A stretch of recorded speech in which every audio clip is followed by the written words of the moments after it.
ಇನ್ನೇನು ಲೋಕಸಭಾ ಚುನಾವಣೆಗೆ ತಿಂಗಳುಗಳಷ್ಟೇ ಬಾಕಿ ಇದೆ. ಸೊ ರಾಜ್ಯದಲ್ಲಿ ಲೋಕಸಭಾ ಚುನಾವಣೆಗೆ ಬಿಜೆಪಿ ಭರ್ಜರಿ ತಯಾರಿಯನ್ನ ಆರಂಭಿಸಿದೆ.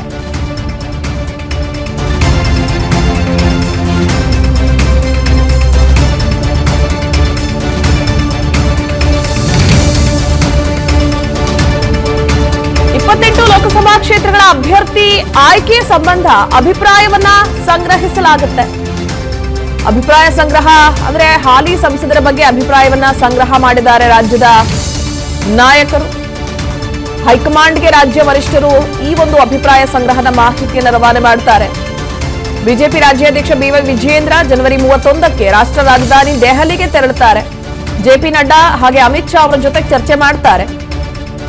ಬಹುತೇಕ ಜನವರಿ ತಿಂಗಳ ಕೊನೆಗೆ ಅಭ್ಯರ್ಥಿಗಳ ಆಯ್ಕೆ ಫೈನಲ್ ಆಗೋ ಸಾಧ್ಯತೆ ಇದೆ, ನಿರೀಕ್ಷೆ ಕೂಡ ಇದೆ. ಸೊ ಚುನಾವಣೆಗೂ 3 ತಿಂಗಳು ಮೊದಲೇ ಅಭ್ಯರ್ಥಿ ಆಯ್ಕೆ ಫೈನಲ್ ಆಗಬಹುದು ಅನ್ನೋ ಲಕ್ಷಣಗಳು ಬಿಜೆಪಿ ವಲಯದಲ್ಲಂತೂ ಕಂಡು ಬರ್ತಾ ಇದೆ. ಅದಕ್ಕೆ ಸಂಬಂಧಪಟ್ಟ ಹಾಗೆ ಯಲಹಂಕ ಬಳಿಯ ರೆಸಾರ್ಟ್ನಲ್ಲಿ, ಖಾಸಗಿ ರೆಸಾರ್ಟ್ನಲ್ಲಿ 2-3 ದಿನಗಳ ಕಾಲ ಅಭಿಪ್ರಾಯ ಸಂಗ್ರಹ ಕಾರ್ಯಕ್ರಮವನ್ನ ಮಾಡಲಾಗಿತ್ತು.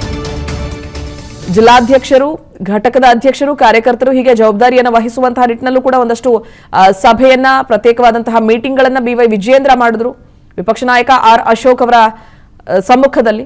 ಒಟ್ಟಾರೆ ಇಡೀ ಬೆಳವಣಿಗೆ ಮುಂಬರುವಂತಹ ಲೋಕಸಭಾ ಚುನಾವಣೆಯ ಒಂದು ಗೆಲುವಿಗಾಗಿ ಶ್ರಮಿಸ್ತಾ ಇದ್ದಾರೆ. ಮತ್ತೊಂದು ಕಡೆ ಈಗ ಆಲ್ರೆಡಿ 26 ಅಂದ್ರೆ ಪಕ್ಷೇತರ ಅಭ್ಯರ್ಥಿ ಅಂತ ಕರೆಸಿಕೊಂಡಂತಹ ಸುಮಲತಾ ಅವರನ್ನ ಒಳಗೊಂಡಂತೆ 26 ಕ್ಷೇತ್ರಗಳಲ್ಲಿ ಬಿಜೆಪಿಯ ನಾಯಕರು ಸಂಸದರಾಗಿದ್ದಾರೆ. ಇನ್ನು ಒಂದು ಕ್ಷೇತ್ರದಲ್ಲಿ ಕಾಂಗ್ರೆಸ್, ಒಂದು ಕ್ಷೇತ್ರದಲ್ಲಿ ಜೆಡಿಎಸ್. ಆದ್ರೆ ಈ ಬಾರಿ ಜೆಡಿಎಸ್ ಜೊತೆಗೆ ಬಿಜೆಪಿ ನಾಯಕರು ಮೈತ್ರಿ ಮಾಡಿಕೊಂಡಿದ್ದಾರೆ. ಸೊ ಒಟ್ಟಾರೆ 28ಕ್ಕೆ 28 ಕ್ಷೇತ್ರಗಳನ್ನ ಬಿಜೆಪಿಯ ಮುಡಿಗೇರಿಸಿಕೊಳ್ಬೇಕು ಅನ್ನುವಂತಹ ನಿಟ್ಟಿನಲ್ಲಿ ಪ್ರಯತ್ನ ಮುಂದುವರಿತಾ ಇದೆ. ಅನುಕ್ಷಣದ ಸುದ್ದಿಗಳಿಗಾಗಿ ವಿಸ್ತಾರ ನ್ಯೂಸ್ ಯೂಟ್ಯೂಬ್ ಚಾನೆಲ್ ಸಬ್ಸ್ಕ್ರೈಬ್ ಮಾಡಿ.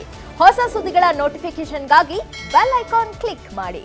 ಲೇಟೆಸ್ಟ್ ಅಪ್ಡೇಟ್ಸ್ಗಾಗಿ www.vistaranews.com ವೆಬ್ಸೈಟ್ಗೆ ವಿಸಿಟ್ ಮಾಡಿ. ಅಂಗೈಯಲ್ಲೇ ಜಗತ್ತಿನ ಸುದ್ದಿ ತಿಳಿಯಲು ವಿಸ್ತಾರ ನ್ಯೂಸ್ ಕನ್ನಡ ಆಪ್ ಡೌನ್ಲೋಡ್ ಮಾಡಿ.